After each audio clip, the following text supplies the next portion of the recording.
All right, we have a workshop ordered. Since we're not taking any action, we don't need a majority. We've got 4 of us here. Hopefully some more are on their way. But Dr. Aguilar, we can go ahead and get started.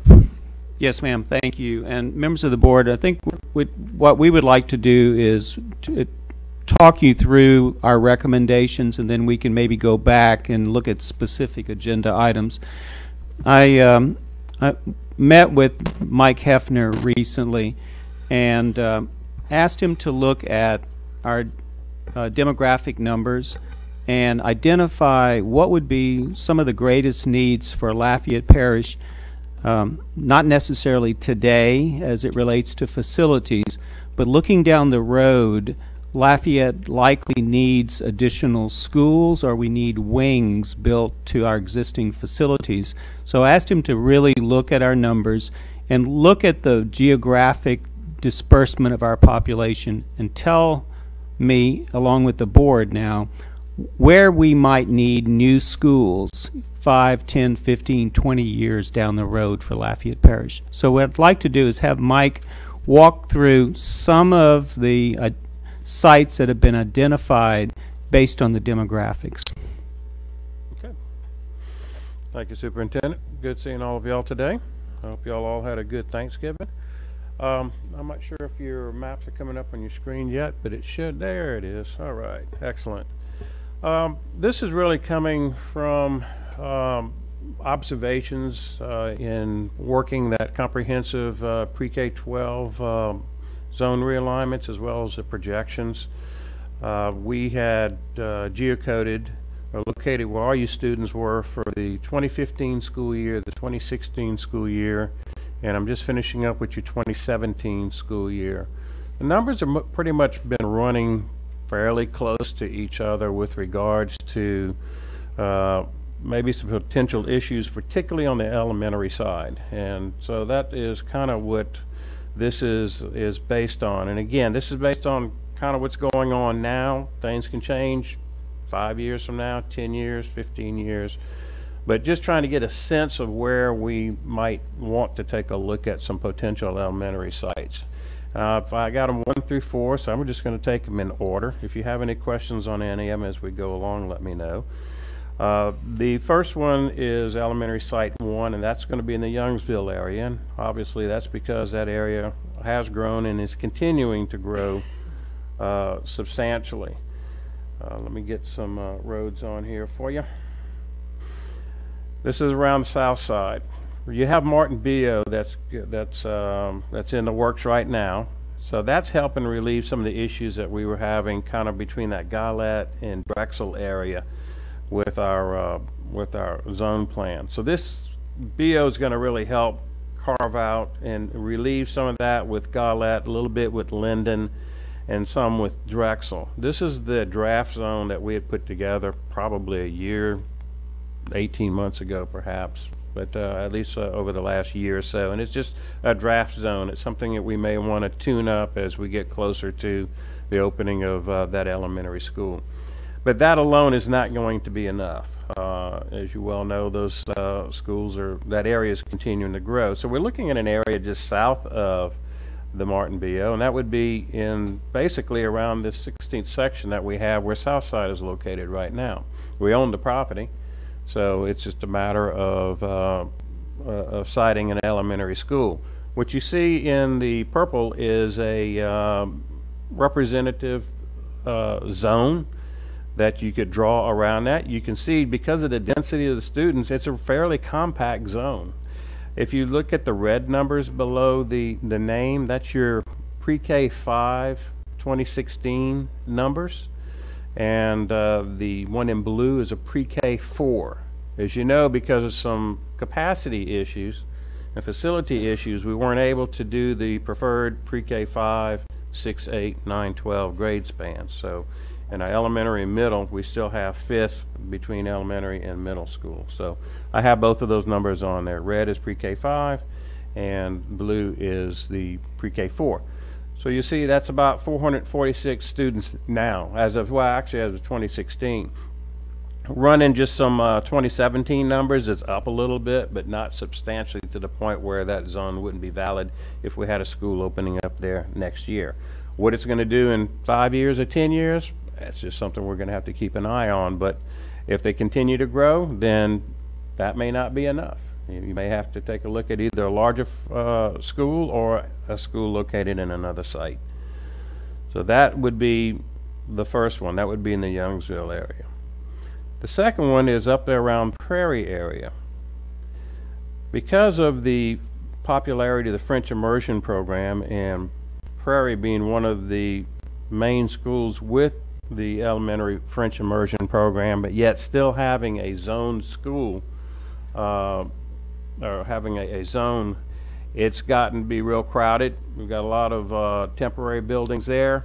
One of the things the board has been trying to do is get rid of some of those.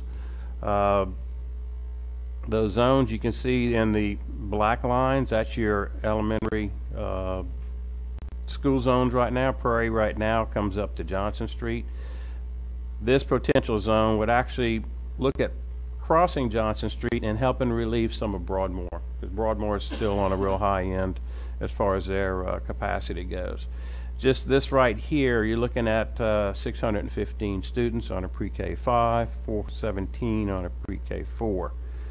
And that's helping to relieve Broadmoor. That'll bring Broadmoor down to 565 or 390 on a pre-K 4. There's several areas there that would be good potential sites that would fit well as far as drawing an attendance zone and having bus transportation as well as ingress and egress out of the property. So that's something that as the board wants to move forward, it may want to consider. So Prairie's right there in the middle. Acadiana, as you can see, is right on the periphery. Again, it's a fairly compact zone because you still have a lot of students in that area. Now these numbers are exclusive of schools of choice. Those kids that are going to your parish-wide schools of choice, they're in their respective little areas like Myrtle and El Leogidi. So these are actually your zoned kids based on residency. Just right up the street here is site number 3. Site number 3 is looking to help relieve Montgomery. One of the things that became real obvious as I was working through the zone realignments is that the transition of Myrtle Place from a zoned school to a parish-wide French immersion school really impacted and made it very difficult to balance out your student population. S.J. Montgomery, Falk, both of those really took the brunt of those kids. Even though there weren't a lot, they still were enough to really overload Montgomery. That was one area that we were having considerable problems with. You couldn't go to Woodvale because Woodvale was already chock-a-block. So Boucher was still on pretty high end as far as capacity goes. Yeah, Falk had some capacity, but we ended up filling that up fairly quick and actually had to take some lines that probably wouldn't have been ideal, but you just got to work with what you have. Elementary Site 3 would help relieve some of that. It would help bring Montgomery down to a population more fitting with its design capacity. It'd be 460 and 331 respectively. The site school in that third area would have approximately the same number of students. It'd almost be equal between the two. It'd be 459 and 332. Again, you'll see J. Wallace James. We've got 932 kids on a pre-K 5. That's in their little area, so it would be exclusive of J. Wallace James kids. So it's you know, it's a fairly clean zone. It's got some good lines on it, and it would really, I think, really help quite a bit. It's going to help on West Side. It's going to help on S.J. Montgomery. It's going to help a little bit with Prairie. And it's going to help us somewhat with Woodvale. Woodvale will get it down to 597. So it kind of does a multiple thing. There's kind of a little of a domino effect with regards to it. The last one is over on the east end. We've got Evangeline, that's been real high. Falk, because it's picking up some of the load with some of the surrounding zones, was getting pretty high. Looking at trying to carve a zone out around Falk on the east side. That's site number 4. It's going to come down and pick up part of where Drexel used to come back all the way up into here. We've got it cut off now at Landry Garber Road. But this would actually bring you to a much more compact Falk zone with still 576 kids and 555 pre-K5s with an elementary site there. Bring Evangeline down to 308, which would easily keep it well within its design capacity, and perhaps keep more of those kids in permanent facilities. So those are the 4 sites that I've been looking at. Those are some of the suggestions that I've made to the superintendent and staff. Obviously, when a lot of these schools were built years ago, the population was different. It's spreading out now, but you're also starting to see some infilling now. Back when I was first on the board, we had a lot of this core of Lafayette was graying out, didn't have as many kids anymore, and so those school populations were low. We're starting to see a little bit of infilling now. Those neighborhoods are revitalizing. They're starting to get starter families in, and you're starting to see more kids coming into them. So that's something that we need to track as we move forward. It's not just the fringes of the outside edges of the city of Lafayette. You've got some infill coming in now within the city of Lafayette. So that, in a nutshell, is the 4 areas that we're looking at and the 4 general areas we're trying to address from the elementary side. Middle school, I think facility-wise, I think we're in fairly good shape. They're not in the ideal location. I wish I could pick up Edgar Martin and put it in a little different location. I could draw cleaner lines, but that's not going to happen. High school, Southside has really helped relieve some of the pressure that we've been having with regards to the high school. So right now, perhaps with the STEM program on a 9 to 12 level, that may help relieve a little bit on some of the other schools. But right now, I think elementary is pretty much where you're kind of stuck because you don't have anywhere else to go. And if you're going to expand some of your programs, that's just going to eat into it a little bit more, what seats you have available for your zone students. So I'll open it up to questions. I mean, it's fairly straightforward, and it's just, preliminary to do some long-range planning, which I applaud you for. It's something I wish we had done several years back.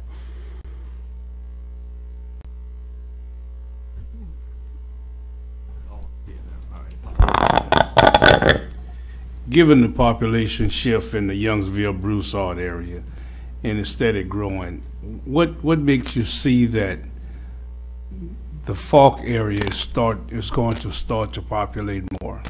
We got 2 dynamics going on there. First of all, I think you're starting to see more kids coming up in some of those neighborhoods. The second thing is when we realigned the K-12, we did away with some of those islands, some of those 6 and 8 block neighborhoods that were in the Falk area, but they were going to Woodville or they were going to Austin. They were going to another school well outside of that J.W. Falk neighborhood area. When we did the realignment, we brought those kids home to Falk, and that put a lot more kids in the school building.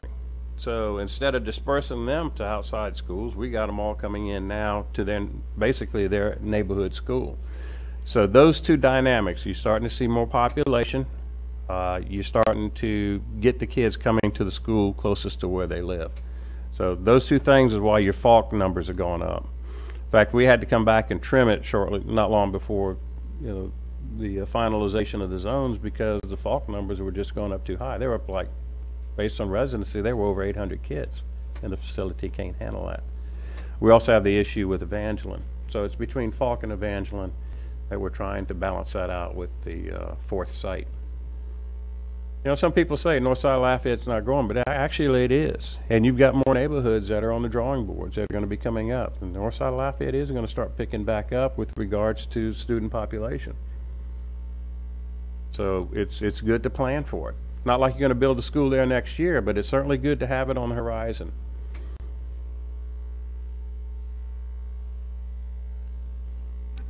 Members of the board, I think, you can see that Mike's taken a look at down the road.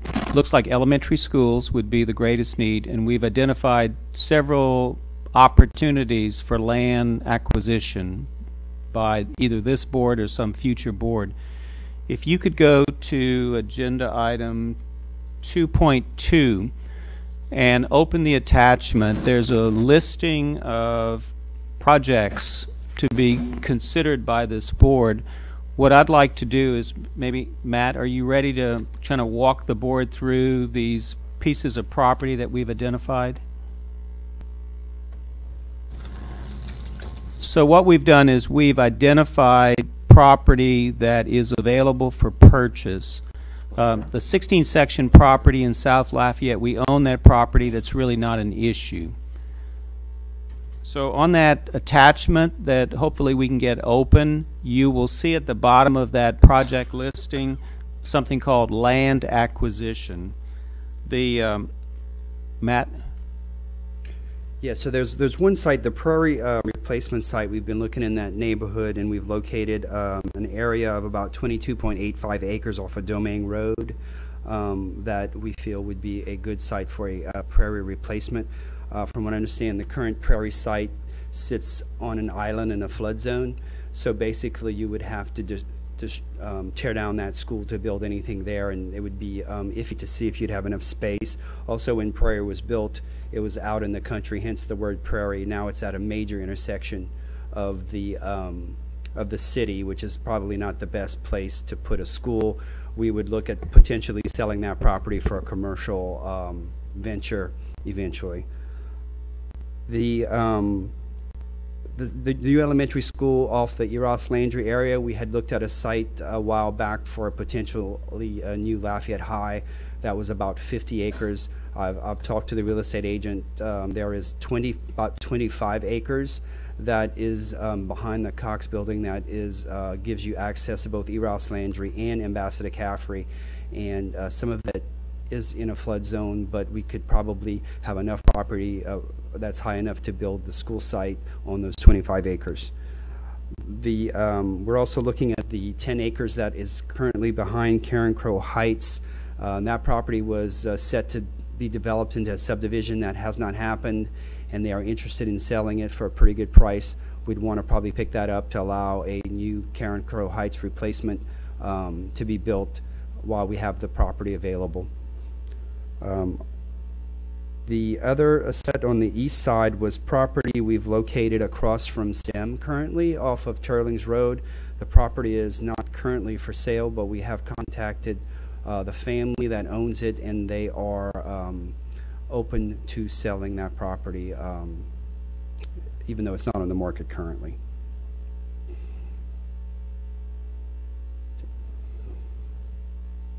So, members of the board, we have one more piece of property that's on the listing, identified as an office building. This office building is currently available. It's for sale. It's across from the Acadiana Mall. We have looked at this building, and what I envision about this opportunity for the board is that we would consider vacating the La Rosen campus, currently used by our professionals and various support programs. We would relocate those offices to this office building, vacating La Rosen, and perhaps even vacating VCC. And there's an ample number of offices available in this office building. The idea being is that we would subsequently move the Moss Prep Alternative School into the La Rosen facility, thereby completely vacating the Moss campus. This board would then have a fully developed, functioning campus that could be used by this district. Joe Craig and I have walked through the building. It can easily accommodate 600 students in the main building on the Moss campus. I would suggest to this board that we take the next year to plan opening a new school on the Moss campus. I envision that this would be 100% choice, that it would be a themed environment, and we build a program or programs there that would accommodate 600 students.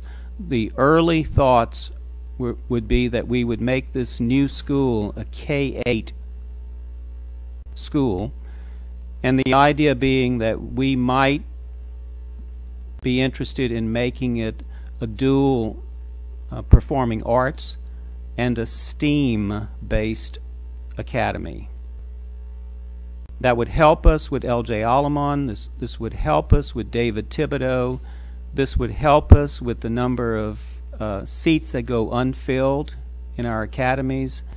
Those are just some ideas that we would use the 18-19 school year to plan and execute opening a new 600-seat elementary, middle school, new school at the Moss campus to help us with overcrowding, to help us with filling unavailable seats, and move us to that next level. So this piece of property is for sale. The advertised asking price is $2.7 million. This building is 34,000 square feet. We have walked through the building. Currently about 20%, 20 to 25% of the building is leased. We would derive lease payments, rent payments on that piece of the building, and we are now calculating the ability to move into this office building, allowing us the opportunity to create a new school.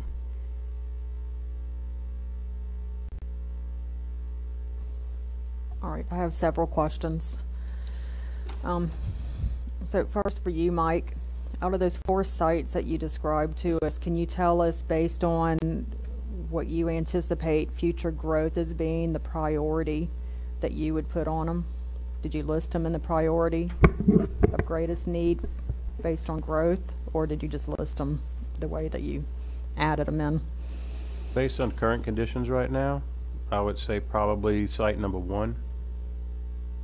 It's especially attractive because we own the property. And probably site number 3, because that could actually serve a dual purpose. Not only would it help relieve Montgomery and what have you, it could also help relieve Prairie. If we don't do anything to the programming or the zone the zone seats over at Prairie, that site could probably handle both of those. That would allow us to get S.J. Montgomery maybe a little bit tighter zone and less time on the bus. Those would probably be my first 2. I think what the superintendent just outlined with regards to the Moss campus as a K-8 would probably help on the issues that we're trying to address with Site 4. So that may be able to take care with the existing locations and the existing buildings. But as far as new property goes, I would say my feel for right now would be 1 and 3. Okay, and you kind of went towards one of my next questions, but if we agree to the NP Moss idea, which I think is great, because essentially you're getting a new elementary school for $2.5 million with probably some fix-up cost or transport, so let's say $3.5 million just for a good number. So it's a pretty good deal to make use of what we have. All right, so for the property, and I don't know if you looked at it this way, Mike, but for the land acquisition, the Prairie replacement, the ERAS Landry, Ambassador Caffrey, those first 4 properties, I don't know if you had the opportunity to look at where those are and how do those fit in with your dream zones for the 4 elementary schools. Well, not the 4, because I know the Section 16 land's taken care of, but for site 2, 3, and 4, and how do those fit in, if they do at all, with those potential pieces of available property? Well, both 3 and 2 have, good property available. I'm just kind of feeling like 3, it has good access on multiple roads coming in and out. When you're saying 2 or 3, you're talking about the land acquisition properties, Yes. Not your sites. Okay. Yeah, the land acquisition properties. I just kind of feel like if we're going to try to, if we have limited resources and we want to try to get the biggest bang for the buck, I think with 3 we could probably work in taking care of, with some of the stuff with Prairie. A lot just depends on whether you want to make Prairie full French immersion like you did with Myrtle Place, or you want to keep it as a blended school as it is now, or even move all of French immersion out and located at another site, you know, those things all come into play with Prairie.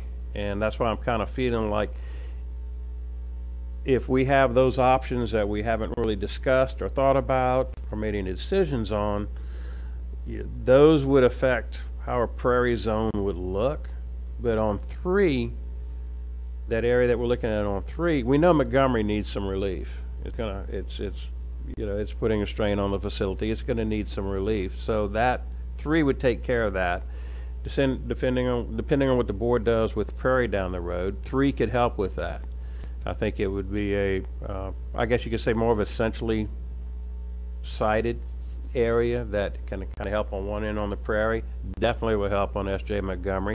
Even perhaps have some ripple effect, domino effect that might help improve some of the other zones. I'm sorry, my brain's confusing between your 4 sites that you told us about and the properties listed here. So when you're saying 3, are you talking about the property behind Karen Crow Heights? No, Atmos Energy. I'm sorry, I'm looking at my map as opposed to, I'm not tying it into his property. I'm talking about the Atmos Energy in that area, and the big bend of Ambassador Capital. Yeah, I guess I'm trying to understand for the zones that you drew out are dream zones.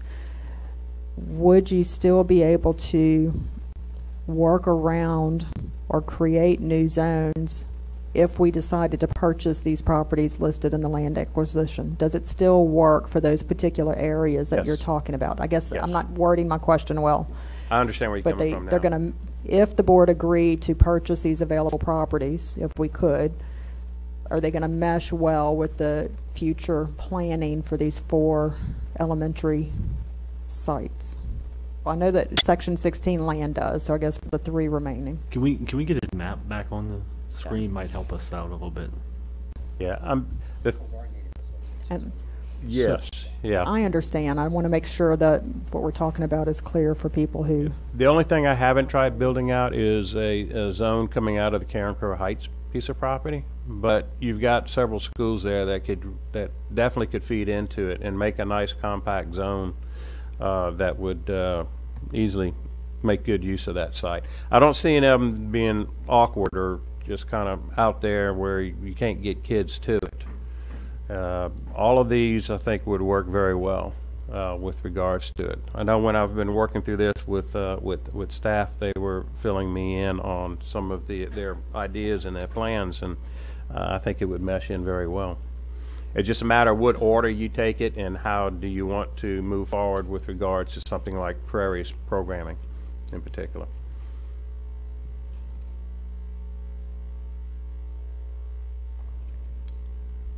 Any other questions? If not, I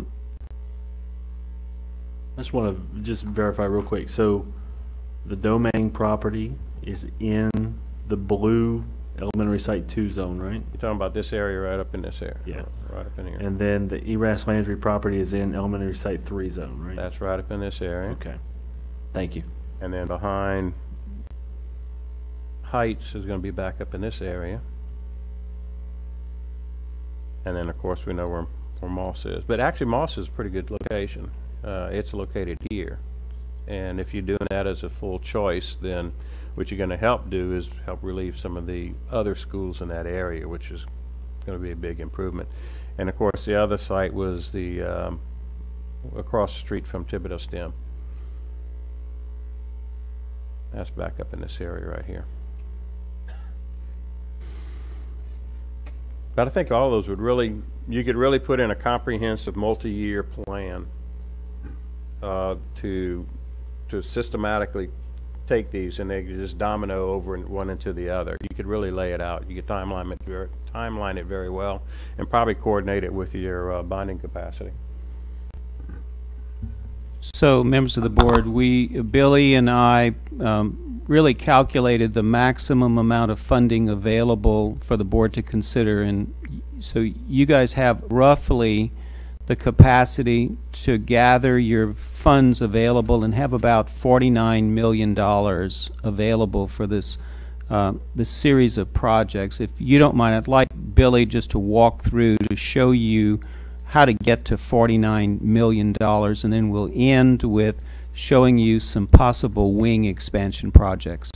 Dr. Aguilar, I think Mr. Broussard had a question before we move on to that part, if you don't mind. Yes. I've just got a question of concern. That area some years ago, for those of us who've been around for some time, was a landfill across from STEM Academy. Mm-hmm. And, you know, I just want to caution us to make sure that we're not buying toxic property. Yeah, I think the landfill, we had looked at that when we were trying to find a site for where the STEM Academy is currently. It's actually further down on the other end of that property, more toward Larrabee Pit Road, on that end, as opposed right off of Turlings Drive. At least that's what my recollection was, because there was a rifle range, the railroad tracks, and the old landfill that we were concerned about back at that time. But this one, I think, is, if my memory serves, if we talk about the same piece of property right across, it should be in good shape. So, Mr. Broussard, Mr. Bordelon checked on that also. Yes, I spoke to someone in the Metropolitan Planning Organization who's been working for the city of Lafayette for 20 plus years, and he did some checking. Where the Wilderness Gun Club currently has their shooting range, which, as Mr. Hefner said, is further down toward Larrabee Pit Road on the opposite side of the railroad tracks, and down probably, I would guess, at least a half a mile from the site we're talking about. That's where I'm told the pit was, that the railroad purchased the property to use the dirt to build the railroad bed. Once the pit was there and the railroad had no use for it, the city of Lafayette leased it, used it for a garbage dump, and once it was filled up, they capped it over with dirt. And then the shooting range has been there for some number of years. I don't know how long, but many years has been there. But that's where the garbage dump was, as I'm being told. You're probably correct. I just can't remember the exact landmark of where it was, but I do remember that was. That's the name Larrabee Pit, because it was a pit. And I can't remember exactly how far, but I know it was past a certain little business they had by the gun range. But I just remember the area well, because Turling Drive wasn't there, Pinnock wasn't there. It was a dead end, and all that area was wide open. It was all vacant. My recollection is it's right past the curve on what's Lejani Road right now. It's right up in that area. If you have your map up, it's back up in this area here, and the property that they're looking at is more toward the Turlings Drive area. So I think we're probably, if we're looking at the same piece of property, it should be a pretty good piece of property. I mean, it was well drained back when we were looking at it, before we sited where the STEM Academy is now. Okay.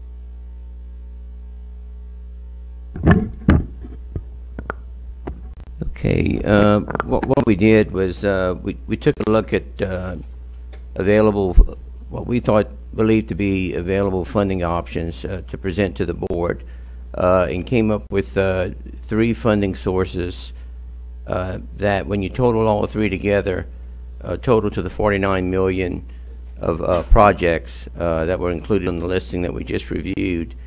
Now, we have separate agenda items for each of these funding sources, but I thought excuse me, I thought I would go over all 3 together, see how we come up with the $49 million, and then so that when we do get to the separate agenda items, if there are any questions, we can go ahead and take care of them or address them at that point in time. The first funding source is what I'm referring to as unassigned fund balance, and that would be that portion of the fund balance that is over and above the economic stabilization fund at 3 months, and that estimate at this point in time is about $7.2 million. And these funds would represent pay-as-you-go funds.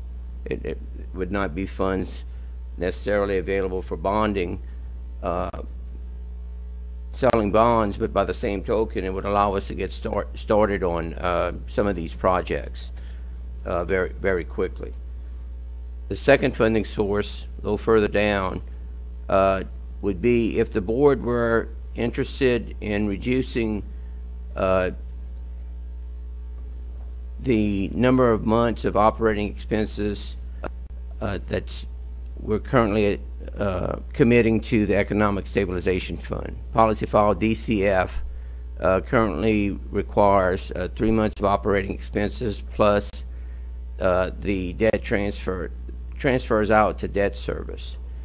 So if that number would change to 2.5 months,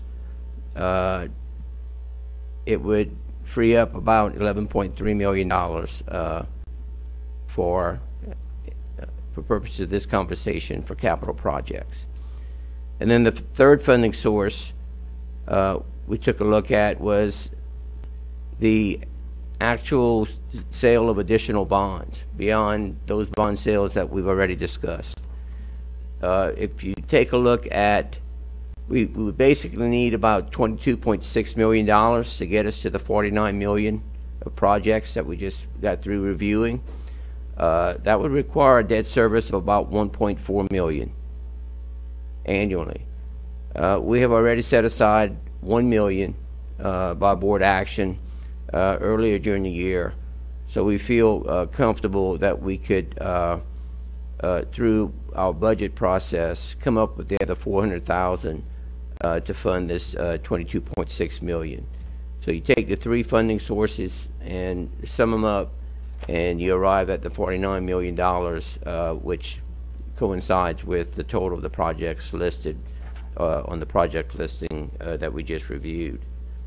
And these three funding sources, in essence, would represent the first one. The use of unassigned fund balance would be agenda item 2.3. The second one, which is the change to policy file DCF, a reduction in economic stabilization fund from 3 months to 2.5, is agenda item 2.4. And then the additional bonding capacity, the potential sale of additional $22.6 million, is covered in 2.5. So this is a general overview of the agenda items that we'll be reviewing shortly. Any questions?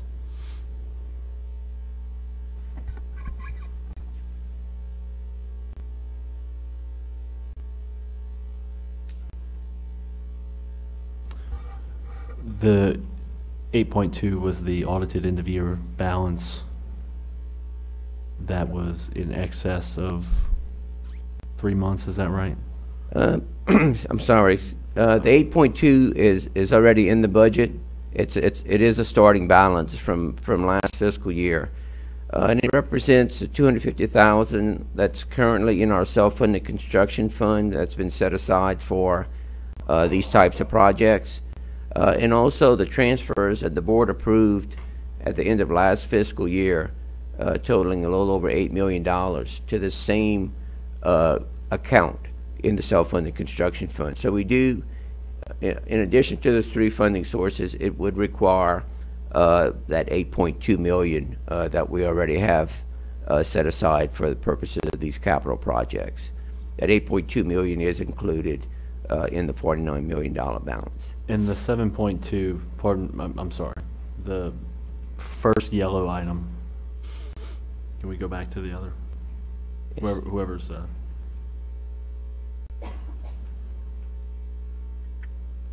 I don't see it yet. Can we go back to the screen we were just on? Whoever's controlling what's on. Well, I was looking there. Hold on.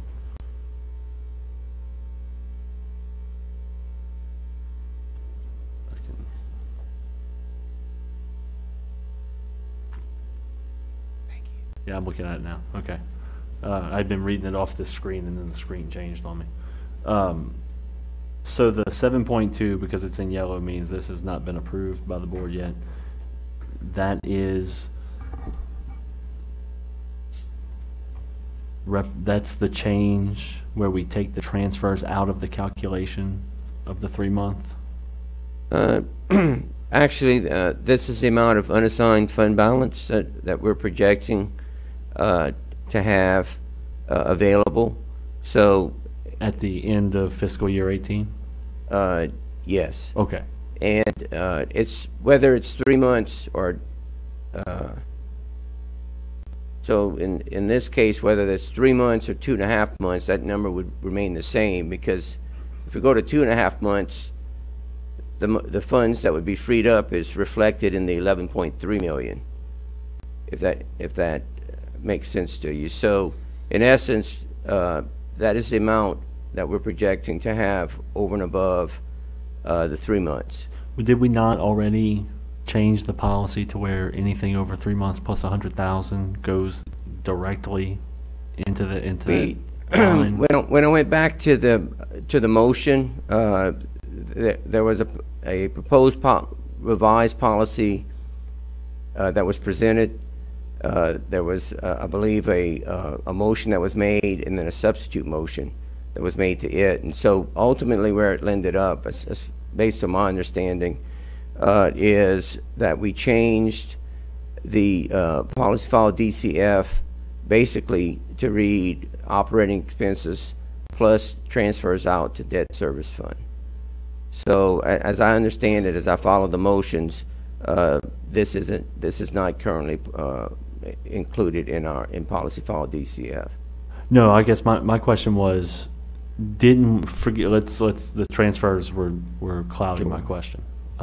Didn't we already approve that automatically at the end of each fiscal year, anything in excess of 3 months plus 100,000 gets transferred into the school sites committed? It was discussed, but I don't see where it was action was actually taken on it. The action that was taken was simply to adjust policy file DCF to include transfers out to debt service funds only. There were other transfers being made, so that piece was pulled out, which in essence would reduce the amount that would be required for the Economic Stabilization Fund. All right, that's where my confusion was coming from. I thought we had already approved that. All right. Okay. Thank you very much. Members of the board, I'd like to go back to agenda item 2.2 and look again at that project listing. What we have done is we've identified elementary schools that have the largest number of temporary classrooms, temporary buildings, and we've identified a budget number that we can use to build wings onto these campuses. So the first one on the list is Boucher Elementary School. It currently has 28 temporary classrooms. We are using a budget number of $285,000 for every temporary classroom as the budget number to build permanent wing onto Boucher Elementary School. That would give Boucher a budget of $7.98 million to replace the 28 temporary classrooms with an appropriate wing or wings, add the necessary bathrooms, permanent bathrooms, and any excess money would go to improvements to the cafeteria and or the administrative area or the library. So we're going to do this backwards. We're going to build the classrooms first, and any available money would be used to make additional improvements. The second campus on the list is Broadmoor Elementary School. It has 25 temporary classrooms.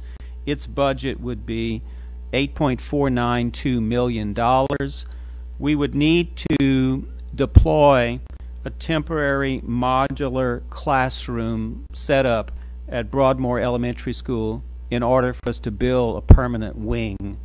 The third campus on the list is Evangeline Acadian Middle School, Evangeline Elementary and Acadian Middle, 32 temporary classrooms, a budget of $9.12 million to make improvements. We envision looking at grade span configurations for both Evangeline and Acadian, It may well be that we move all the 5th graders to Acadian. It may well be that some of the construction would be on the Acadian Middle Campus, but we would remove those 32 classrooms, temporary classrooms. Ridge Elementary is on the list with 22 temporary classrooms, a budget of $6.27 million. And also, I skipped over Woodvale. Woodvale would be on the list with 20 temporary classrooms and a budget of $7.002 million. This board would, through building these 5 wings on these elementary campuses, would remove 127 temporary classrooms from our inventory. All told, with the land acquisition, we propose doing this for about $49.3 million.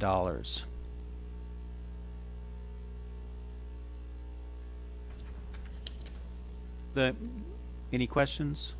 If not, the last thing on the list is agenda item 2.1.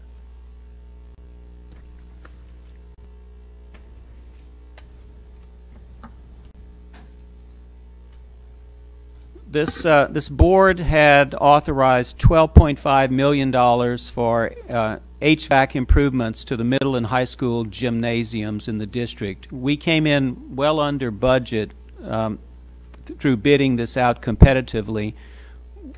We believe we have enough money in this $12.5 million for this board to consider building a covered playground canopy on 20 elementary campuses. These canopies would have a concrete slab and would have a metal roof and would have a size of approximately 50 by 70, so about 3,500 square feet, covered canopy. We've looked at pricing. We believe we can build those canopies with excess funds from the air conditioning project.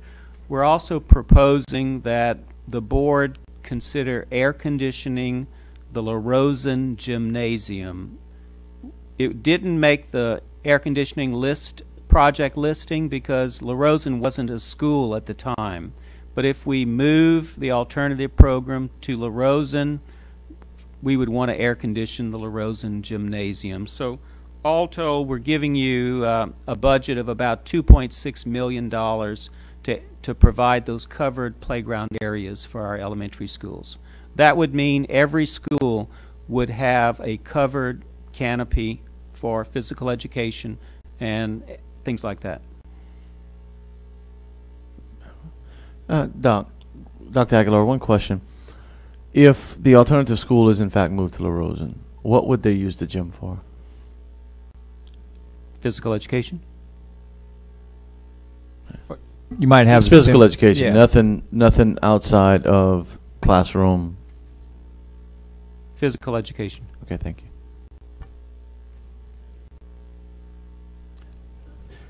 So with any other questions? Doc, I don't know if it's a question much as a comment. All of this is fine and dandy. I know we got on our wish list for New Prairie Elementary. Can you foresee months, years, or when that's going to take place? In a year from now, a couple of years from now? I know it's needed. Sometime in the future. And here's the reality. If we fail to purchase necessary property based on the needs of the district, there will come a time when that property is unavailable, and then we really will have no choice but to continue making our elementary schools larger and larger and larger.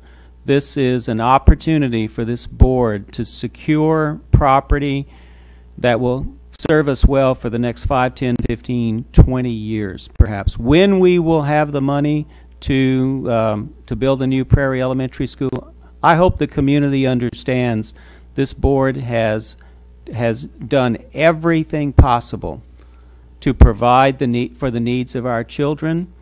We will have bonded ourselves out to the limit available today, and we would have dipped into the rainy day fund and reduced it from 3 months to 2.5 months, and we have provided the safest facilities and accommodations for our kids. This will be everything that this board can do. Hopefully we will demonstrate through our construction efforts, we will build these wings very, very cost effective. I'm looking at an early estimate that the construction cost for this wing, excluding the professional fees, the architectural fees, the engineering fees and whatnot, would be at about $185 a square foot for construction.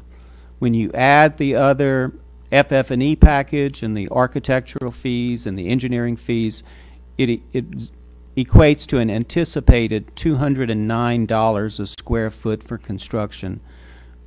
We're going to build these things as cost effective as we can and demonstrate to the public that we are using our public monies effectively. I'm not disagreeing with you.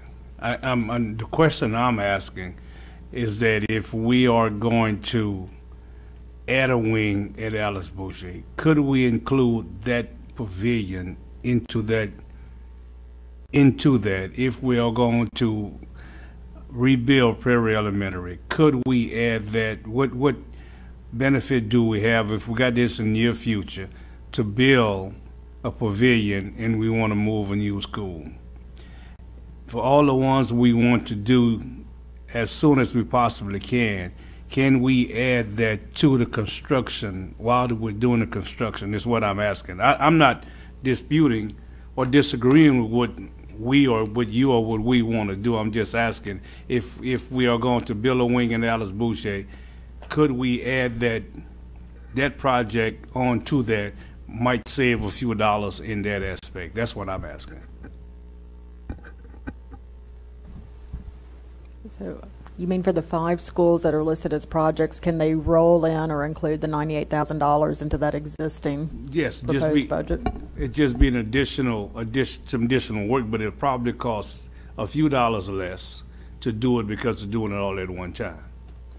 We can look at it, but keep in mind, we do not currently have any money for the replacement Karen Crow Heights or the replacement Prairie. So, nor do we have the money for the new elementary school, either in the 16 section property or off of Ambassador Caffrey. We're really talking about Boucher and Evangeline. And we certainly can look at whether or not we have, I believe if we bid out 20 canopies, we'll get an outstanding price from a contractor. Dr. Aguillard, if all of these proposals are adopted by the board, let's say by the end of this year, in a couple of weeks, what is a reasonable timeline for accomplishing these projects that you have listed? Can they go on simultaneously? Is it one at a time? And what are we looking at? 3 years, 5 years, 10 years? So we talked about, just how quickly would a contractor get busy with building these canopies.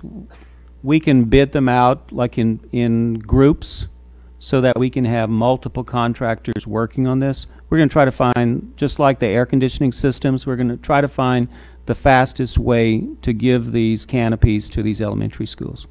So would you expect to see them in the next 9 months? I'm talking about the canopies, the wings, the NP moss, everything, your whole package. You would see us coming forward to you in January and February with the necessary permissions to secure architects to begin work. We would move quickly.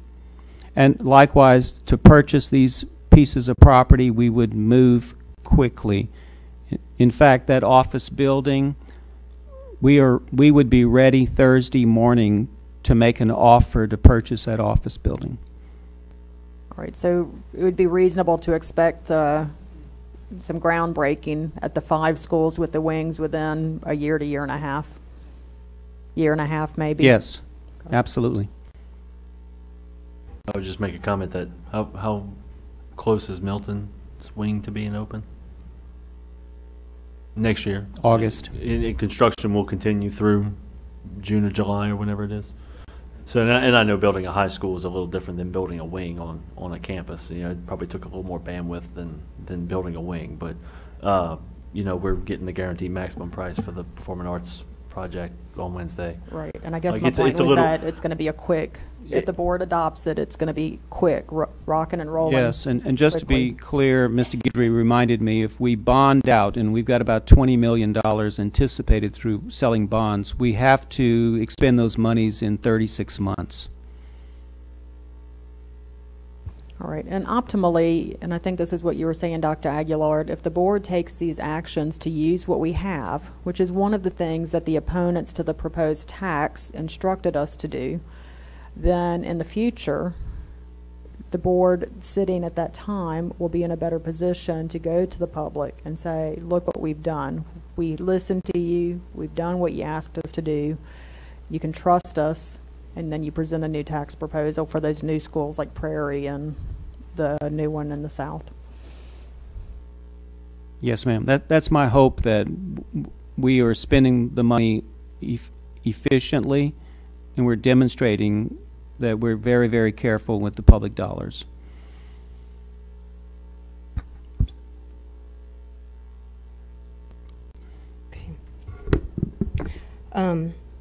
With the building of the new wings that y'all are talking about doing, will it take care of the uncovered walkways that kids have to go from class to class? Would this new construction take care of that? It would be a physical part of the building attached to the existing physical buildings. So it would take care of all the schools that have uncovered walkways? Well, for the 5 schools that are listed on that project for wings. How many schools would still have uncovered walkways? Okay, that needs to be, because when y'all say you're going to take care of this and it's going to take care of that, then the public goes and the kids go to school and their kids are still getting wet. The parents are going to say, you said y'all were going to fix that. So just make it clear as to which schools will still have uncovered walkways. Mr. Hefner presented some information, and it was a lot to take in. And I was just wondering if they had a plan on paper that showed a graph on one page, all the different schools with the different scenarios. If you move this here and you move this program there, how would it affect the numbers at the school? It would be very beneficial for the school board members and the public, those who are interested in looking at it, to see it on one page, to see the difference. Just saying. And to get the public to trust this school board, next time a tax goes on the ballot, please make it dedicated with the items that you have listed, so that no future board can touch that unless there's an extreme emergency. That's a big reason that the tax failed too, because the public did not trust this board was going to do what they said they were going to do. I did. I knew y'all were going to do it, because I would have been up here giving y'all lip if y'all didn't, but good luck, and I'm glad to see y'all being proactive. So our last item is just to walk through the agenda items. They will be on the agenda Wednesday for board action.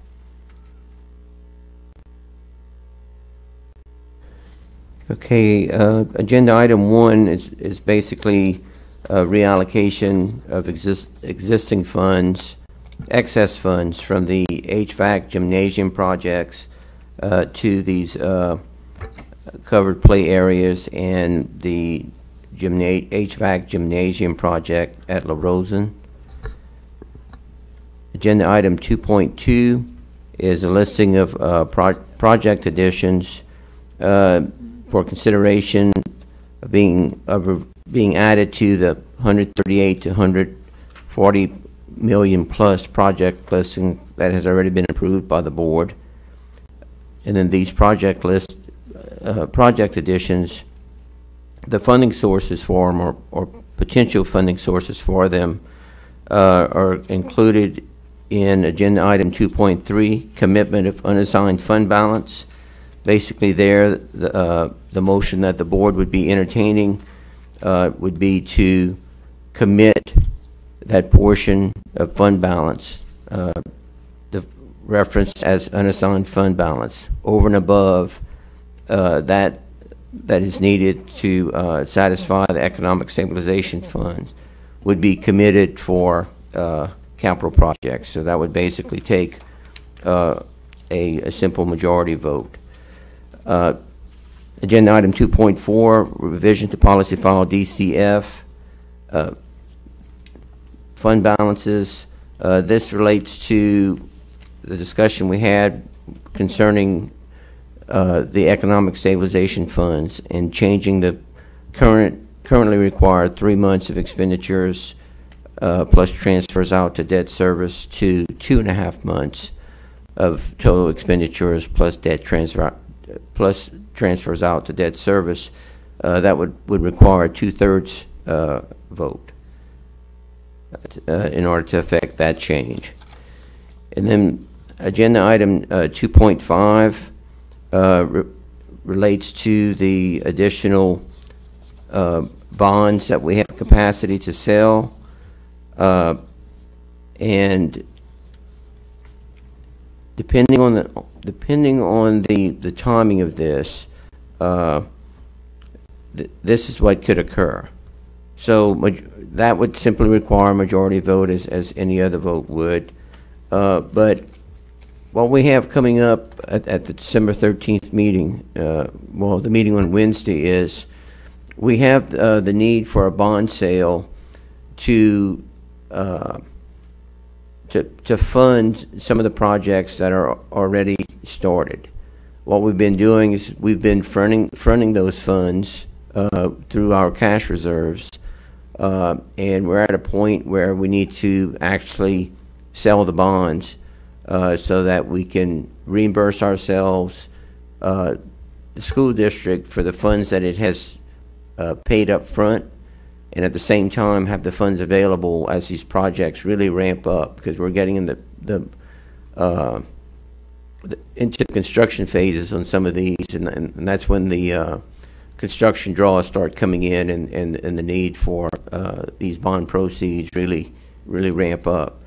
So we're going to, on the meeting of this week, at a minimum, we're going to be asking approval to sell those bonds needed to fund the projects that the board had approved back in, I believe, January.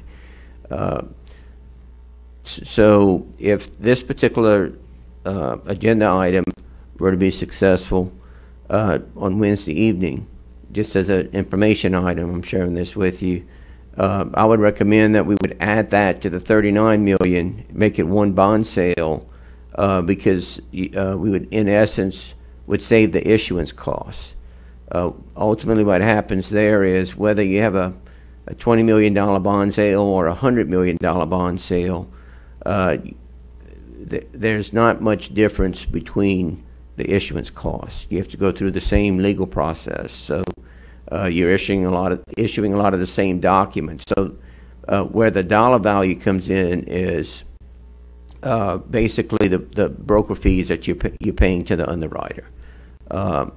So if the board is interested in doing so, then it would allow us to reduce our issuance costs by about anywhere from $150,000 to $180,000. That's just an FYI. If that were not to occur on Wednesday evening, as I mentioned, we would recommend the sale for the original the projects that have already been started, and we could always come back with a discussion of another bond sale at a later point in time. But I just thought that would be something you'd want to know. One other point: these three funding options are separate from one another. Any one of them can be approved individually without being impacted. One doesn't rely on the other in terms of all three of them needing to be approved, or two of the three, or whatever. With regard, if the board's interested in the total $49 million of projects being done, then of course it would require the three funding sources. But I wanted to make that clear as well. Each one stands on its own. Okay.